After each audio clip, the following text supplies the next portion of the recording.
Saya bimbang kalau ada usaha melemah dan mengkhianati ini. Banyak yang cemburu, saudara, dalam dan luar negara. Tak boleh terima kenyataan kita sedang meningkat baik. Perdana Menteri Anwar Ibrahim menyuarakan kebimbangan jika wujud usaha tertentu untuk melemahkan dan mengkhianati prestasi negara yang menurutnya kini pada landasan positif serta peningkatan membanggakan.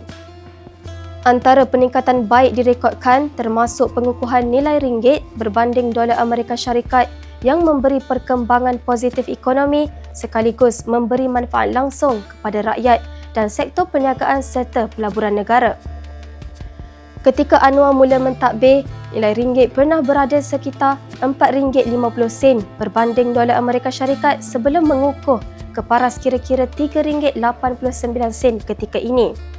Bagi mengekalkan kedudukan itu, Anwar berkata Kementerian Dalam Negeri perlu memainkan peranan untuk memastikan kestabilan serta keselamatan terus terjamin selain mengingatkan semua pihak untuk sentiasa bersedia menerima reformasi dan perubahan sebagai satu kewajipan demi menambah baik prestasi serta membawa negara ke tahap lebih tinggi.